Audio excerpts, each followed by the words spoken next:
teman-teman semuanya. Selamat pagi. Semuanya sehat? Sehat, Alhamdulillah. Tadi dari rumah jam berapa nih? Tadi kita jam 8. Jam 8 pagi. Bareng-bareng semuanya atau tadi janjian di mana gitu dulu? Langsung ke sini. Oh, langsung ke sini. Oke, baik, terima kasih. Izin perkenalan terlebih dahulu. Terima kasih teman-teman sudah hadir di sini. Hari ini kita akan melakukan sesi konseling kelompok. Tapi sebelumnya izin memperkenalkan diri. Nama saya Septi Wahyuningsih, biasa dipanggil Septi. Hari ini saya yang akan mendampingi teman-teman semuanya dalam melakukan kegiatan konseling kelompok. Ya, oke teman-teman, tadi saya sudah memperkenalkan diri ya. Nama saya Septi. Untuk selanjutnya tak kenal maka tak sayang. Kita memang baru pertama kali ketemu di dalam sesi konseling pada pagi hari ini. Maka saya pengen teman-teman memperkenalkan diri terlebih dahulu sebelum kita memasuki ke inti dari permasalahan dan juga pembahasan kita pada pagi hari ini. Boleh dari mbaknya sampai dengan urutan sampai ke masnya yang ganteng dan manis. Silahkan mbak, perkenalkan diri terlebih dahulu. Selamat pagi teman-teman semua. Perkenalkan, Pagi. nama saya Elvira Febrian, biasa dipanggil Elvira. Oke, Mbak Elvira ya. Iya. Oke, lanjut monggo. Selamat pagi semuanya. Nama Pagi. saya Sisilia Dian Eka Pemiastuti, biasa dipanggil Dian. Mbak Dian ya. Berarti kalau saya manggil Mbak Sisil gitu nggak apa-apa berarti kan ya Mbak Dian. Oke, Mbak Dian. Oke, lanjut Mas. Selamat pagi semuanya. Selamat pagi. Perkenalkan, nama saya Fauzan Nurpambudi, biasa dipanggil Fauzan. Mas Fauzan ya. Iya. Oke, Mas Fauzan. Yang selanjutnya Mas. Selamat pagi semuanya. Pagi. Perkenalkan, nama saya Tovan Dwi Pratama, biasa dipanggil Tovan. Mas Tovan ya. Oke, baik. Monggo Mas. Baik, selamat pagi semuanya. Selamat pagi. Perkenalkan, Pagi. nama saya Zainul dan Wijaya, biasa dipanggil Danu. Mas Danu ya. Oke, baik Mas Danu. Terima kasih semuanya sudah memperkenalkan diri. Ada Mas Danu, ada Mas Tovan, ada Mas Fauzan, ada Mbak Dian dan juga Mbak Elvira. Terima kasih semuanya sudah memperkenalkan diri. Tak kenal maka tak sayang ya. Untuk yang selanjutnya, untuk sebelum kita memulai permasalahan dan juga pembahasan inti pada pagi hari ini, alangkah baiknya kalau kita berdoa terlebih dahulu agar semuanya diberikan kelancaran dan juga kemudahan. Untuk doa saya mohon dengan keikhlasannya kepada Mas Danu untuk bisa memimpin pada pagi hari ini. Bisa ya, bersedia ya Mas Danu ya? Bersedia. Baik, untuk Mas Danu untuk waktu dan tempat monggo untuk bisa memimpin doa pada pagi hari ini. Saya persilakan Mas. Baik, sebelumnya teman-teman, sebelum kita memulai kegiatan pada pagi ini, alangkah baiknya kita berdoa menurut kepercayaan dan keyakinan masing-masing. Berdoa, saya persilahkan. Berdoa selesai. Ya, baik, terima kasih Mas Danu. Semoga dengan doa kita nanti, semoga kedepannya pada sesi ini kita diberikan kemudahan dan kelancaran. Amin. Sebelum ke sesi konseling, di sini saya akan menjelaskan terlebih dahulu. Hari ini kita akan fokus terhadap konseling kelompok, terutama terkait dengan konseling kelompok behavioral. Di mana izin saya akan menjelaskan di mana konseling kelompok behavioral adalah suatu pendekatan konseling yang menggunakan teori behaviorisme untuk membantu teman-teman semuanya, dalam hal ini adalah kelompok, untuk mengatasi permasalahan perilaku dan meningkatkan kualitas hidup. Di mana teman-teman semuanya di sini sedang mengalami permasalahan perilaku yang sama, yaitu sedang mengalami kecemasan sebelum menjalani ujian. Betul ya? Semuanya sedang sama-sama cemas karena mau menghadapi ujian pada semester kali ini. Harapannya ketika nanti kita melakukan konseling kelompok di sini, rasa cemas yang sedang dihadapi sama teman-teman sudah tidak ada. Paling tidak bisa meminimalisir rasa kecemasan pada saat menghadapi ujian nanti, sehingga semuanya bisa mendapatkan hasil yang maksimal, nilai yang memuaskan, dan kecemasan-kecemasan yang saat ini dihadapi tidak terjadi.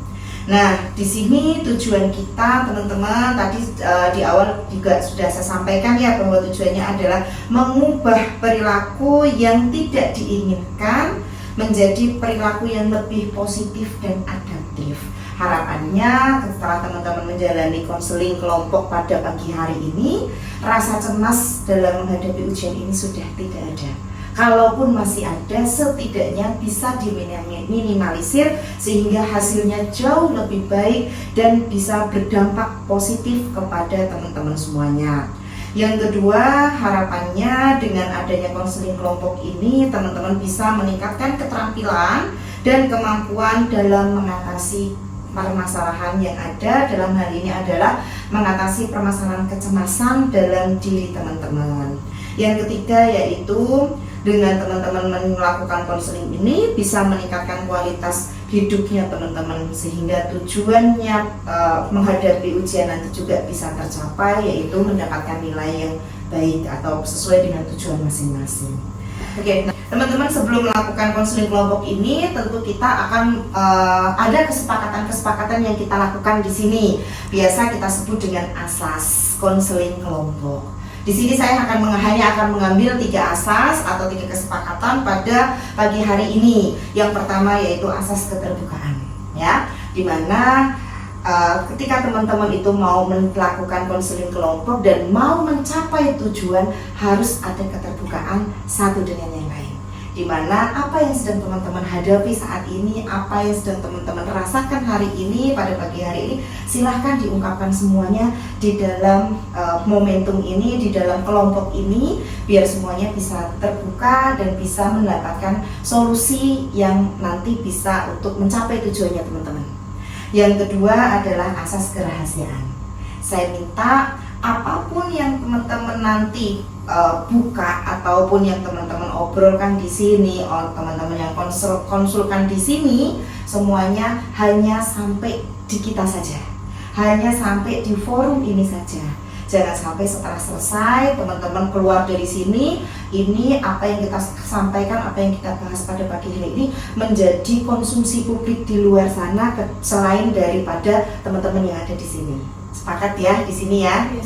Asas yang ketiga yaitu kesukarelaan. Saya minta teman-teman di sini dengan ikhlas dan sukarela untuk menyampaikan apa yang saat ini sedang teman-teman hadapi, apa yang sedang teman-teman rasakan, kecemasan apa yang sedang teman-teman rasakan, sehingga kita bisa mendapatkan hasil yang maksimal. Setelah keluar dari sini, teman-teman bisa mencapai tujuannya dalam menghadapi ujian nanti tanpa ada rasa cemas yang seperti saat ini teman-teman rasakan. Sepakat ya dengan 3 asas ini, kesepakatan kita yaitu yang saya ulangi kembali, yaitu asas keterbukaan, asas kerahasiaan, dan asas kesukarelaan. Mbak Elvira sepakat ya? Sepakat. Mbak Dian sepakat? Sepakat. Mas Fauzan sepakat? Sepakat. Mas Taufan sepakat ya? Mas Danu sepakat ya? Sepakat. Oke, kita sepakati bersama 3 asas ini. Selanjutnya kita akan melakukan sesi konseling satu persatu dari Mbak Elvira terlebih dahulu sampai dengan ke Mas Danu. Oke, teman-teman, sebelum ke pembahasan inti terkait dengan saya ingin mendengarkan cerita dari teman-teman apa yang sedang teman-teman alami dan apa yang sedang teman-teman rasakan. Di sini saya akan menyampaikan terlebih dahulu juga terkait dengan tanggung jawab saya selaku konselor dan juga tanggung jawabnya teman-teman selaku mitra atau anggota pada pagi hari ini. Yang pertama, di sini saya mempunyai tanggung jawab untuk memimpin dan memfasilitasi teman-teman semuanya dalam menyampaikan permasalahan yang ada dan juga rasa yang ada, gitu kan? Kenapa teman-teman bisa sampai di sini? Yang teman-teman rasakan itu sedang merasakan kecemasan, gitu kan? Kecemasan yang lebih spesifik seperti apa? Nanti di sini saya akan memfasilitasi dan juga memimpin berjalannya konseling pada pagi hari ini. Yang kedua, saya bertugas dan bertanggung jawab terkait dengan mengatur dinamika di dalam konseling pada pagi hari ini. Ya, ini adalah tugas saya pada pagi hari ini dan saya akan menjabarkan terkait dengan tanggung jawab teman-teman selaku mitra atau anggota di sesi pada pagi hari ini. Yang pertama yaitu teman-teman harus aktif berpartisipasi, ya. Aktif berpartisipasi di sini ya minta tolong seperti tadi yang asas di depan terkait dengan keterbukaan, aktif berpartisipasi, terbuka, menceritakan apa yang sedang teman-teman alami dan apa yang sedang teman-teman rasakan. Ya, sepakat ya teman-teman di sini ya. Yang kedua, teman-teman wajib dan bertanggung jawab untuk membagikan cerita dan pengalaman. Ya, tanpa ada cerita, tanpa ada pengalaman yang teman-teman bagikan pada pagi hari ini, sesi konseling ini tidak akan bisa berjalan dengan lancar, ya.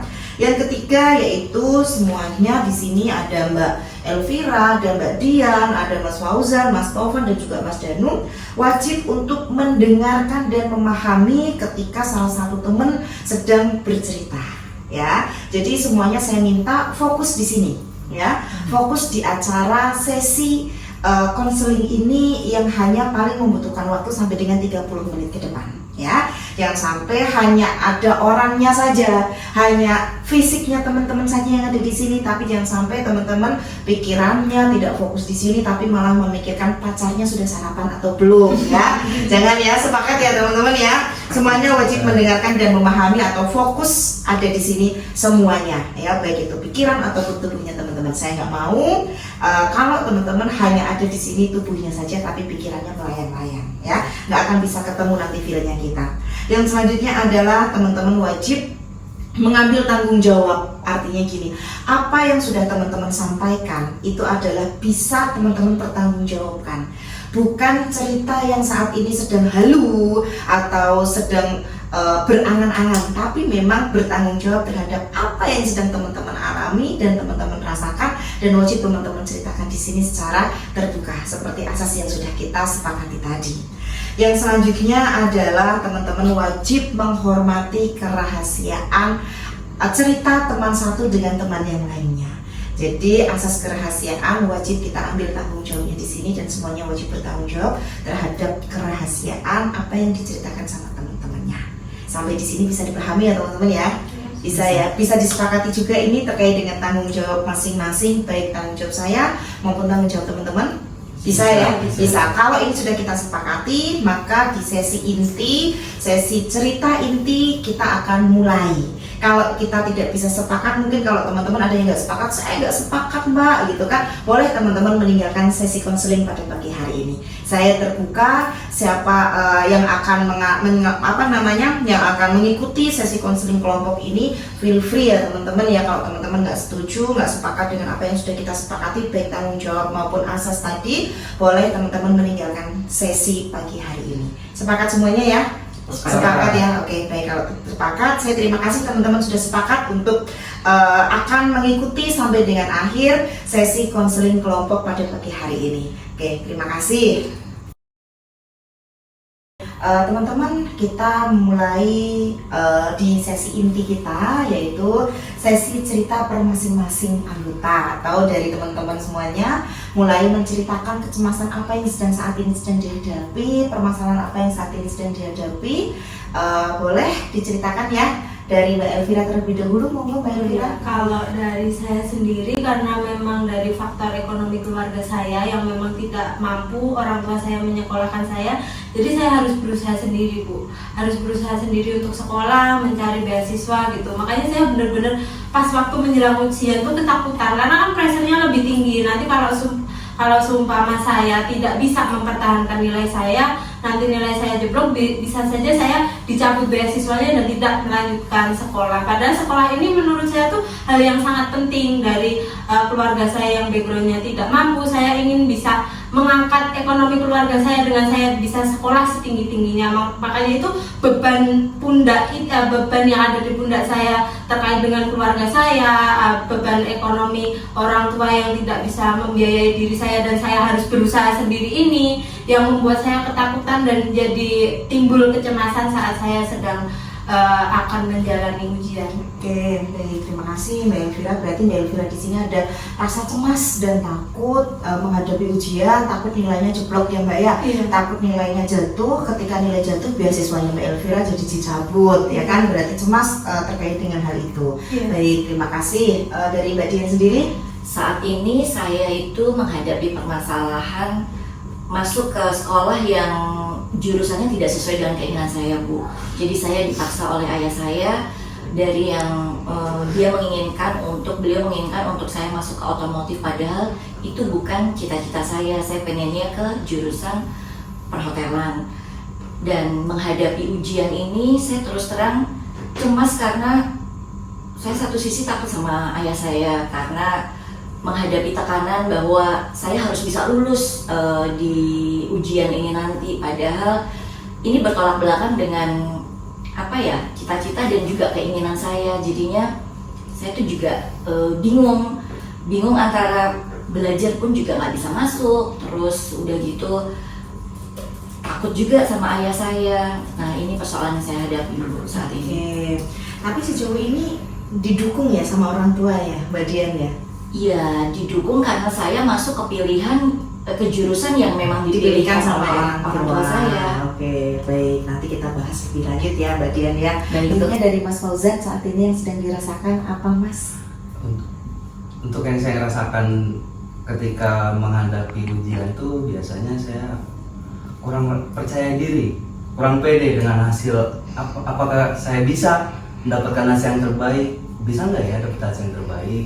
Terus juga kadang grogi ketika misal ada ujian lisan, grogi untuk ngomong ke banyak orang, badan gemeteran dan lain-lain. Padahal Mas Fauzan ganteng loh ya. Padahal punya gagal loh ya. Tapi saya kurang pede. Tapi kurang pede ya Mas ya. Oke, kurang pede aja ya Mas untuk menghadapi ujian itu ya. Oke, kurang pede apa ya? Padahal dari sisi fisik Mas Fauzan ganteng ya kan. Secara fisikly lagi Mas Fauzan itu udah tinggi, gede gitu kan, perfect lah kalau secara fisikly. Yang tidak dipedein itu terkait dengan perasaannya Mas Fauzan sendiri ya. Hanya rasa dalam dirinya saja ya Mas ya. Oke, baik, nanti kita kupas ya Mas ya. Harus seperti apa nantinya. Oke, terima kasih Mas Fauzan. Dari Mas Tovan, Mas, apa yang saat ini sedang dirasakan? Terima kasih Bu Septi. Jadi saya pengen sharing sama teman-teman, mungkin ada lain ya sama teman-teman. Jadi dari kecil saya itu udah sering sakit-sakitan. Jadi ketika menghadapi ujian saya itu merasa bahwasanya saya itu takut nggak naik kelas karena izin saya udah terlalu banyak gitu. Bahkan di semester ini aja saya hampir 2 minggu gitu. Jadi memang saya khawatir banget, merasa cemas kalau nanti pas ujian saya nggak naik kelas itu. Oke, ketakutannya karena permasalahan izin yang sudah banyak karena Betul. sakit, faktor kesehatan ya Mas ya. Kalau dari sisi nilai yang normatif, Iya. pelajaran-pelajaran itu kan sebenarnya tidak mempengaruhi kan ya, yang mempengaruhi hanya nilai ujian dan dalam kehadiran pada saat di jam ke sekolah itu ya Mas ya. Oke, baik, jadi khawatir banget ya Mas ya, nggak pernah hadir karena sakit gitu kan, takut nanti kehadirannya ini dicatat sebagai penilaian pada saat kenaikan kelas gitu ya. Oke, baik, terima kasih Mas Fauzan. Kalau dari Mas Danu sendiri Mas? Baik, di sini saya akan mencoba sharing cerita saya.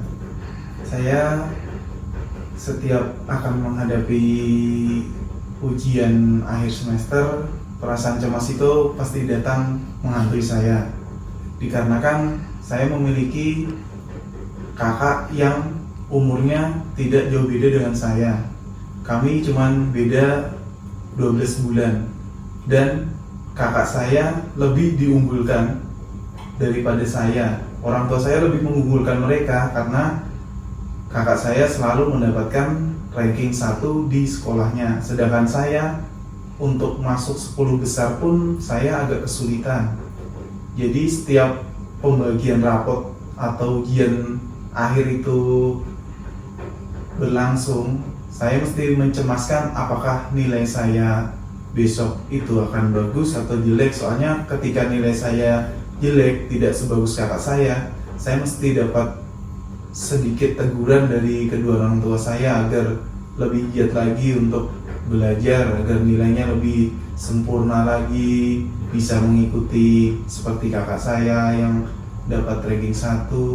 Makanya saya ketika ujian akhir datang itu saya mesti merasa cemas akan nilai saya besok apakah bagus atau tidak. Gitu. Baik, terima kasih Mas Danu untuk sharingnya. Berarti di sini Mas Danu permasalahannya adalah mencemaskan ketika nanti hasil ujiannya tidak sebagus dari nilai kakaknya. takut nanti kalau misalkan dibanding-bandingkan antara Mas Danu dengan kakaknya gitu ya Mas ya. Oke, baik, terima kasih teman-teman sharingnya pada pagi hari ini dari Mbak Elvira, Mbak Dian, Mas Fauzan, Mas Taufan maupun Mas Danu. Jadi di sini secara garis besar semuanya mengalami kecemasan yang berlebih ya kan, kecemasan pada saat mau menghadapi ujian. Cemas itu adalah suatu hal yang wajar teman-teman ya, saya bilang yang wajar. Tetapi kecemasan ini tuh kan adalah salah satu sikap yang harus kita kelola dengan baik, bukan kita hindari, tapi harus kita kelola dengan baik. Cara pengelolaannya bagaimana? Kita udah tahu nih saat ini kita sedang mengalami kecemasan. Apa yang harus kita lakukan biar kecemasan ini bisa jauh lebih baik dan kita bisa berdamai dengan rasa cemas yang sedang saat ini kita hadapi. Ya, yang pertama kita harus, saya apresiasi terhadap teman-teman yang sudah bisa mengidentifikasi kecemasan apa yang saat ini sedang dialami. Dari Mbak Elvira cemas kalau misalkan nilainya nanti jeblok sehingga mengakibatkan beasiswanya terhangus atau terpotong, sudah tidak mendapatkan lagi beasiswa. Dari Mbak Dian tadi takut nilainya juga jeblok ya, nilainya juga jeblok karena jurusannya tidak sesuai dengan yang diinginkan. Jadi memang benar segala sesuatu yang tidak sesuai dengan apa yang kita inginkan itu tidak sejalan dengan hati kita. Ini yang sedang dialami sama Mbak Dian. Tetapi selama ini Mbak Dian bisa menghadapi loh. Selama ini Mbak Dian bisa menjalani loh dari kelas 1 sampai dengan saat ini mau ujian kelulusan pada semester kali ini. Nah, artinya Mbak Dian sudah bisa kemarin itu bisa mengontrol rasa kecemasan dan juga kekhawatirannya. Tinggal saat ini kecemasan ini berlebih banget. Karena apa? Karena sudah final di ujiannya gitu kan, ujian semester kali ini. Nah, yang harus Mbak Dian lakukan di sini biar nilainya tidak jeblok, termasuk Mbak Elvira juga, karena Mbak Dian tidak sesuai dengan yang diinginkan dari jurusannya. Mbak Elvira takut beasiswanya terpotong. Dari permasalahannya Mas Fauzan yang dimana saat ini Mas Fauzan itu kurang pede. Tadi sudah saya sampaikan, Mas, apa sih yang membuat Mas Fauzan itu nggak pede? Nggak pede itu hanya dari perasaannya Mas Fauzan sendiri, ya kan? Padahal dari sisi nilai kemarin juga Mas Fauzan sudah bisa mendapatkan nilai yang bagus gitu kan, sudah mendapatkan nilai yang sesuai dengan yang diinginkan. Tapi karena gangguan perasaan yang dirasakan sendiri sama Mas Fauzan yang Mas Fauzan kurang maksimal dalam mengelola perasaannya, sehingga ini rasa nggak pede, rasa cemas, nggak pede ini mengikuti Mas Fauzan. Kalau Mas Fauzan terus-terusan rasa nggak pede ini menghantui diri Mas Fauzan, ya apa yang Mas Fauzan pikirkan itu bakal kejadian gitu kan. Kalau saya bilang secara fisikly, apa sih yang nggak dipedein sama Mas Fauzan? Mas Fauzan itu secara ganteng dapat, ya nggak Mbak Firda? Ya kan? Ya nggak Mbak Dia? Ya kita sama-sama cewek yang menilai, dari Mas Danu, ya nggak Mas Danu? Mas Fauzan kan sudah ganteng kan secara fisikly ganteng, secara postur tubuhnya juga dapet gitu kan. Nah, harusnya Mas Fauzan bisa jauh lebih pede, ya kan. Kalau dari Mas Taufan kita tidak bisa memilih terkait dengan kesehatan kita, mau sehat atau tidak, itu semuanya tergantung dari Allah. Benar ya Mas ya? Kita hanya menjalani apa yang sudah ditakdirkan sama Tuhan. Ketika kita saat ini sedang menderita sakit, kita sedang diuji dengan rasa sakit, apakah kita hanya pasrah? Kan tidak. Bagaimanapun juga dari kemarin Mas Taufan juga diupayakan untuk bisa ada kesembuhan. Nah, ketika kita memaksakan pada saat sakit dan kita memaksakan untuk melakukan aktivitas yang berat, untuk masuk sekolah, tentu sakit kita akan jauh lebih parah. Nah, kemarin kan Mas Taufan diberikan kesempatan untuk istirahat terlebih dahulu. Tetapi Mas Taufan pun juga tidak mengabaikan kewajibannya Mas Taufan sebagai seorang siswa. Terbukti walaupun Mas Taufan ini sakit-sakitan, jarang masuk sekolah, izinnya banyak gitu kan, Mas Taufan masih memikirkan bagaimana nilai saya nanti ketika saya menghadapi ujian. Ketika saat ini Mas Tovan sudah diberikan kesehatan, sudah pulih kembali, harusnya ini adalah menjadi salah satu trigger beginning position ya, menjadi semangat lagi untuk menghadapi ujian agar ujiannya bisa menempuh dengan baik, tidak memikirkan hal-hal lain. Kesehatan sudah ada, sudah diberikan kesehatan, jadi Mas Fauzan nggak usah, Mas Tovan nggak usah memikirkan saya naik kelas, lulus atau tidak terkait dengan ujiannya, karena kita tidak bisa memilih apakah kita akan sakit atau sehat, itu nggak akan bisa memilih. Tentu dari pihak sekolahan pun juga akan memahami dan memaklumi terkait dengan hal ini, karena kemarin pada saat sakit ada surat dokternya kan Mas? Ada kan, sekolah juga sudah tahu ya kalau Mas Tovan punya sakit ya. Nah tentu guru itu juga akan memahami terkait dengan hal tersebut. Apalagi Mas Tovan salah satu siswa yang berprestasi di sekolah, nilainya sudah bagus.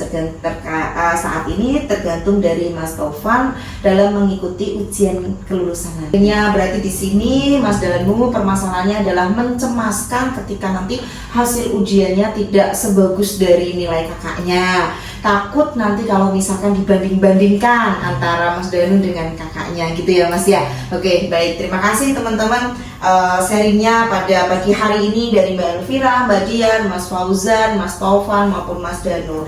Jadi di sini secara garis besar semuanya mengalami kecemasan yang berlebih ya kan, kecemasan pada saat mau menghadapi ujian.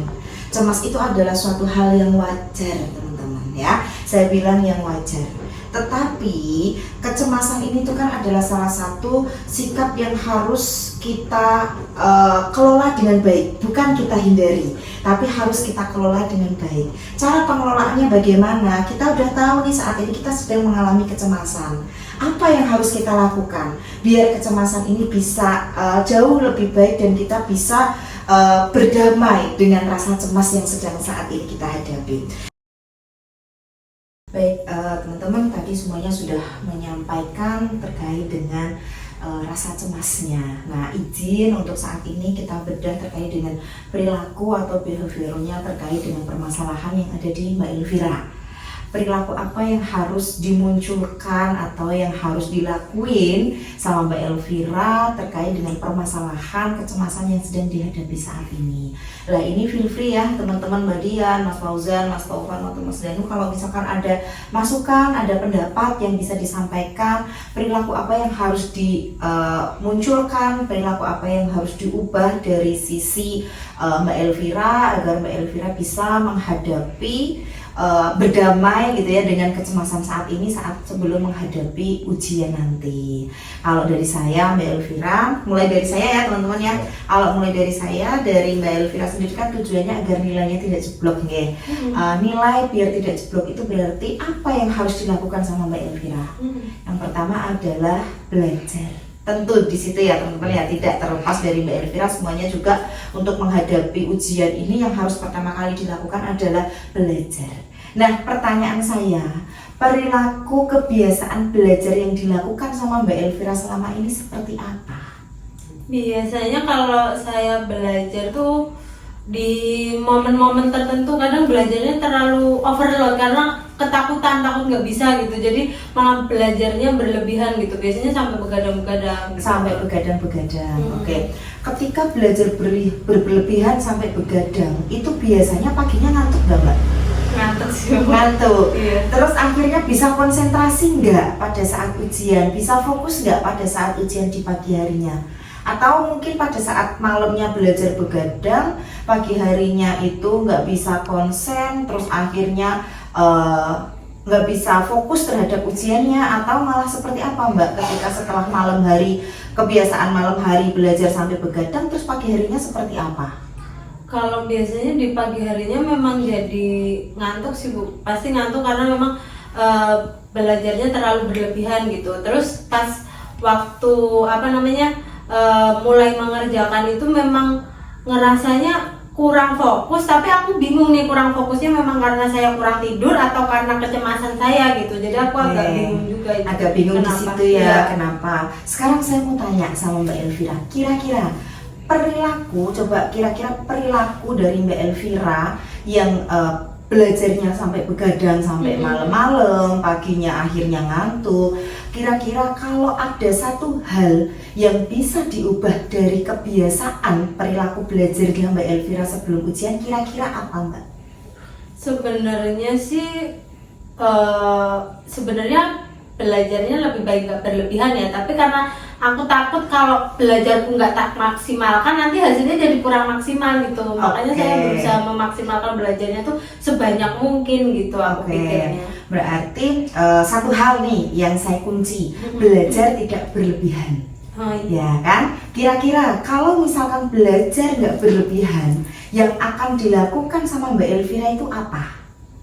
Habit apa, kebiasaan apa yang harus Mbak Elvira munculkan setelah dari sini?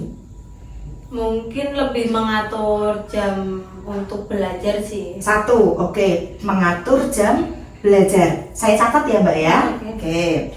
Mengatur jam belajar. Kalau yang kemarin Mbak Elvira, jam belajarnya dari jam berapa sampai jam berapa?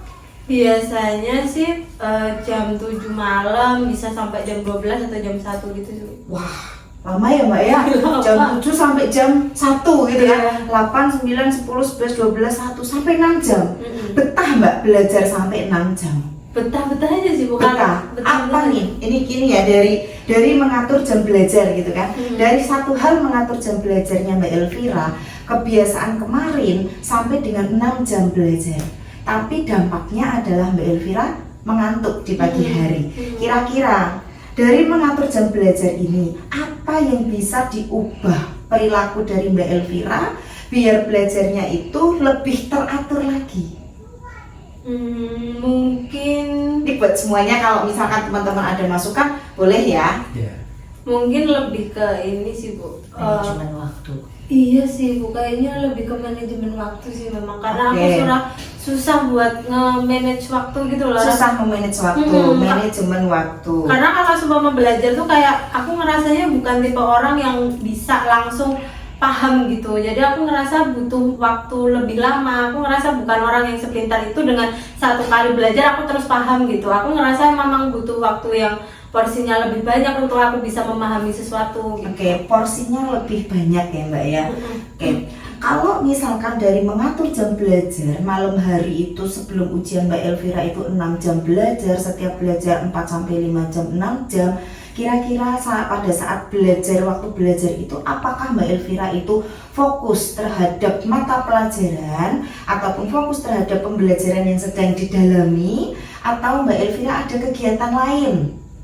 Biasanya kadang karena di samping ada HP, biasanya kadang suka ke ini sih, Ke distrak dengan HP ya. distraksi Oke. dengan HP. Berarti pada saat Mbak Elvira itu belajar, ada hal yang mendistrak belajarnya, yaitu HP. Kira-kira Mbak, kalau pada saat belajar HP-nya itu ditinggalkan terlebih dahulu, di-off-kan terlebih dahulu, apakah bisa tetap belajar tanpa HP? Sebenarnya bisa sih, karena kan biasanya kalau memang Stop. iya, Pertanyaannya, apakah bisa belajar tanpa HP? bisa. Bisa. Iya. Oke. Kira-kira untuk mendapatkan goals, tujuannya Mbak Elvira untuk bisa nilainya lebih bagus lagi, beasiswanya tidak dicabut, dengan baru 3 hal yang kita bahas. Yang pertama adalah mengatur jam belajar. Mengatur jam belajar artinya Mbak Elvira tidak belajar sampai dengan 4, 5, 6 jam, tetapi mengatur waktu, manajemen waktu untuk belajar, butuh berapa jam waktu yang dibutuhkan sama Elvira tanpa HP. Mungkin bisa kurang 2 jam sih, mungkin kalau selama 6 jam mungkin bisa kurang 2 jam, mungkin bisa Kurang 2 jam, berarti 4 jam. Kalau 4 jam itu kira-kira dengan 4 jam sebelum ujian Mbak Elvira belajar, pagi harinya masih ngantuk nggak? Seharusnya kalau seumpama bisa, sebenarnya kalau aku sih pengennya tidur jam 10 sih kalau bisa. Tidur jam 10 malam. Oke. Berarti kalau start belajar dari jam 7 malam, selesai jam 10 malam, berarti Mbak Elvira harus mengubah setelah dari sini kebiasaan perilaku belajarnya hanya 3 jam setiap hari. Jadi jangan hanya belajar di waktu-waktu tertentu, karena memahami sesuatu memerlukan waktu yang berkelanjutan. Tidak mungkin kita mau masak gulai gitu kan, tiba-tiba nyemplung ke daging langsung jadi gulai. Enggak, ada prosesnya. Harus marut kambil dulu, harus ngulek bumbu dulu, ya kan. Nah itu sama seperti Mbak Elvira, seperti kita memahami segala sesuatu itu tidak bisa langsung paham. Ada waktu yang kita butuhkan secara konsisten untuk memahami itu, untuk belajar. Jadi setelah dari sini kesepakatan kita adalah Mbak Elvira wajib bisa mengatur jam belajarnya. Tidak hanya pada saat mau ujian, tapi setiap hari konsisten maksimal 3 jam. Ya, dari jam 7 malam sampai dengan jam 10 malam maksimal. Setelah itu tidur 3 jam pada saat belajar. Komitmenkan kepada diri sendiri, tidak ada HP. Ya, jadi kita harus lepaskan HP terlebih dahulu selama 3 jam. Nah nanti kalau sebelum belajar pesen dulu ke pacarnya, sayang saya lagi mau belajar off dulu, kan? Ya kan? Nggak mungkin lah pacarnya nggak mengerti, pasti mengerti ya kan? Teman-temannya juga pasti memahami kalau lagi belajar HP-nya harus di-off-kan terlebih dahulu. Sepakat Mbak dengan 2 hal ini? Iya. Diubah perilaku belajarnya, ya. Pengen kan beasiswanya nggak kecabut? Ya, itu tujuannya kan? Biar beasiswanya nggak dicabut toh? Ya, biar beasiswanya nggak dicabut berarti harus bisa mengatur jam belajar maksimal 3 jam tanpa HP. Yang pertama. Yang kedua, manajemen waktu. Ini ada sangkut pautnya dengan manajemen waktu, ya kan? Kalau ada satu hal lagi Mbak, dari 2 hal tadi untuk mengubah kebiasaan atau perilakunya Mbak Elvira dalam belajar, kira-kira apa yang akan Mbak Elvira lakukan untuk bisa mengubah kebiasaannya Mbak Elvira? Kalau dari aku sendiri agak gak kepikiran sih Bu caranya gimana gitu. Selama ini tuh kayak ya udah kebiasaan itu terus yang kebiasaan itu terus. Kalau misalkan kebiasaan itu kita abaikan dulu lah, kita jangan bawa di sini ya Mbak ya. Kalau misalkan ada satu hal lagi yang bisa mengubah kebiasaan yang kemarin, biar mengubah hal baru untuk Mbak Elvira, biar Mbak Elvira bisa nilainya bagus, kira-kira apa? Aku sendiri nggak kepikiran, coba kalau dari teman-teman ada yang bisa bantu mungkin. Lebih fokus sih, Mbak Elvira harus lebih fokus. Mbak Elvira harus lebih fokus. Kira-kira kalau Mbak Elvira menambahkan satu kebiasaan, ya, satu perilaku baru dalam belajar untuk fokus, kira-kira Mbak Elvira bisa menerima nggak dirinya? Akan saya coba dulu mungkin. Nah, kalau dari Mbak Elvira, kalau misalkan bukan mencoba tapi bisa menerima nggak dirinya? Ini harus ada penerimaan diri dulu, harus mau dulu. Iya, mau. Kira-kira kalau misalkan mengatur jam belajar, terus HP-nya di-off-kan, bisa manajemen waktu, dan yang keempat adalah Mbak Elvira fokus, besok kalau misalkan ujian, ada yang dicemaskan lagi nggak?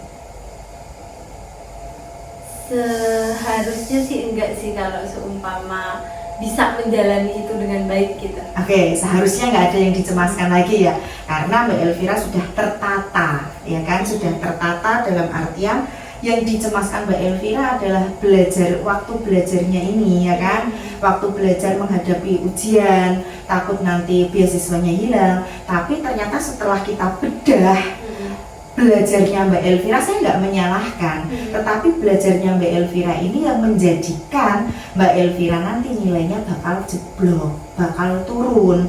Kalau malam hari belajar sampai 6 jam, besok paginya pasti ngantuk, nggak bisa konsentrasi ujian, nggak bisa fokus, akhirnya nilainya turun, akhirnya berdampak kepada beasiswanya hilang. biar beasiswanya nggak hilang, kita runtut lagi. Berarti Mbak Elvira harus fokus, diubah habitnya, perilakunya diubah gitu kan. Perilaku apa? Perilaku cara belajarnya.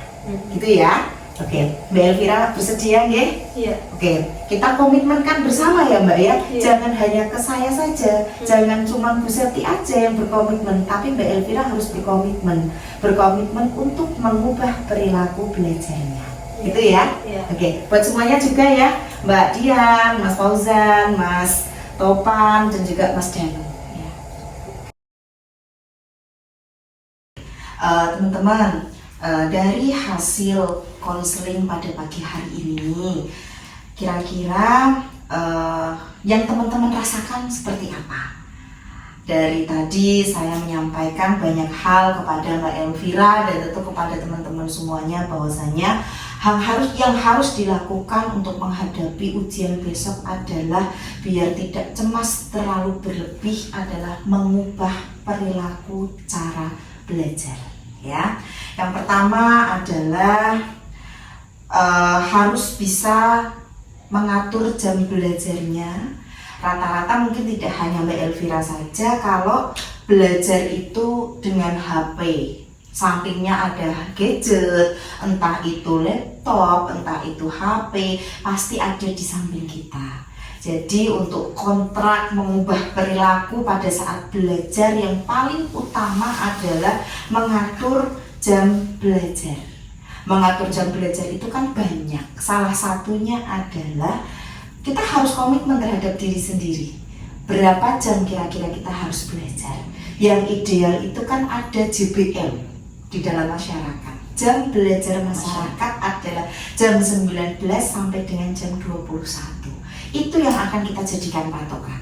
2 jam waktu belajar, tetapi tidak ada gadget sama sekali yang menyertai kita pada saat kita belajar. Sepakat? Sepakat ya, di sini sepakat ya. Harus ada kata sepakat terlebih dahulu di kita pada saat kita membuat kontrak perubahan perilaku pada saat belajar. Ya. Yang kedua adalah harus bisa manajemen waktu dengan baik. Manajemen waktu dengan baik itu biasanya kalau teman-teman pulang sekolah tidak satset terlebih dahulu. Pulang sekolah sudah sore, sudah jam 4, jam 5 baru sampai rumah, betul kan? Betul. Harusnya sebelum menghadapi ujian ini, teman-teman lebih bisa manajemen waktu. Yang sebelumnya teman-teman setelah pulang sekolah di rumah harus buat lihat HP dulu, scroll HP dulu, mager dulu, berarti harus lebih manajemen waktu terkait dengan disiplin.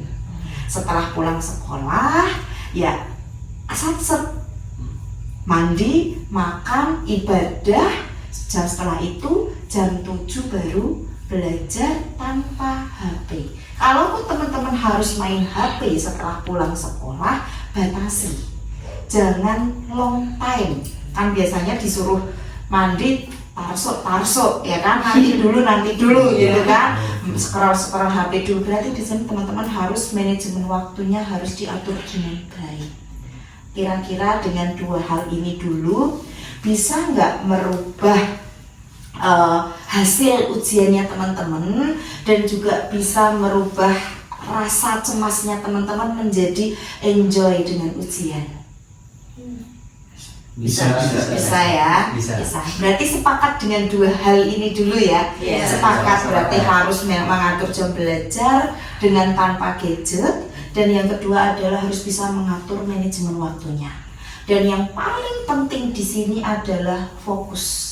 Ya, fokus itu bagaimana tidak selalu dengan metenteng bahan materi belajar itu enggak. Fokus itu adalah mengosongkan semua pikiran kita hanya yang ada belajar mata pelajaran IPA, ya IPA saja yang kita fokuskan di situ ya. Tidak ada pikiran-pikiran yang lain. Kalau siangnya lagi berantem dengan pacarnya, berantem dengan doinya, ya minta tolong diabaikan terlebih dahulu. Fokus dulu terhadap belajar ini ya. 3 hal ini minta tolong benar-benar teman-teman semuanya, tidak hanya Mbak Elvira, dikomitmenkan bersama untuk mengubah perilaku belajar agar rasa cemas menghadapi ujian ini bisa dengan enjoy kita jalankan ujian besok gitu ya. Kira-kira setelah sesi konseling ini dari Mbak Elvira, Mbak Dian, Mas Fauzan, Mas Tovan, dan Mas Danu, kira-kira ada insight perasaan yang lebih lega atau malah tambah cemas atau seperti apa? Lega sih. Lega. Sudah terurai ya Mbak Dian ya. Oke, yang lain? Ya, sama sudah lega juga sih, jadi kita juga dapat pendapat dari ibu juga kan, tadi dikasih tahu harusnya gini. Oke. Jadi lega aja sih. Udah lega ya. Dari Mas Danu ada yang mau disampaikan atau mungkin unek-uneknya lagi, mungkin ada rasa takut, kecemasan lagi? Enggak, mungkin setelah dapat masukan nanti untuk kedepannya kita bisa lebih menata lagi ke arah yang lebih baik gitu sih. Oke, baik. Dari Mbak Elvira?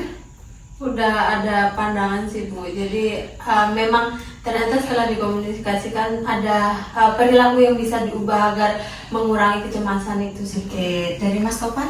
Ya, saya dapat pengalaman baru, ternyata bukan cuma saya sendiri yang merasa cemas, ada kawan-kawan juga, dan saya bisa lebih baik lagi lah memandang sesuatu itu. Oke, baik. Terima kasih teman-teman. Hari ini teman-teman semuanya sudah berbagi, sudah melakukan konseling pagi hari ini dengan sangat luar biasa, mengikuti asas-asas yang sudah kita sepakati di awal. Untuk selanjutnya setelah keluar dari sesi konseling pada pagi hari ini, kesepakatan yang tadi sudah kita sepakati bersama terkait dengan menjaga kerahasiaan tetap kita bawa sampai dengan keluar dari sesi konseling ini.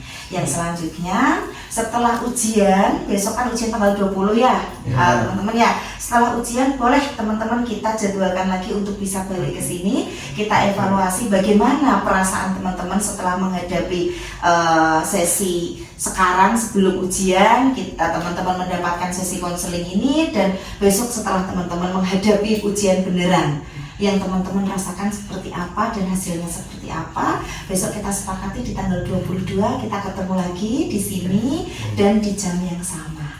Gitu ya teman-teman ya.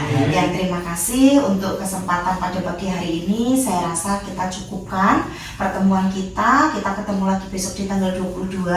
Minta tolong bawa dalam diri dengan penuh dengan semangat, dan apa yang sudah kita bahas di sini tidak hanya selesai sampai di sini, tapi tetap bawa dalam setiap langkahnya teman-teman semuanya. Terima kasih. Kalau mau pulang hati-hati di jalan. Selamat pagi semuanya. Selamat pagi Bu, terima kasih Bu Septi. Iya, sama-sama teman-teman.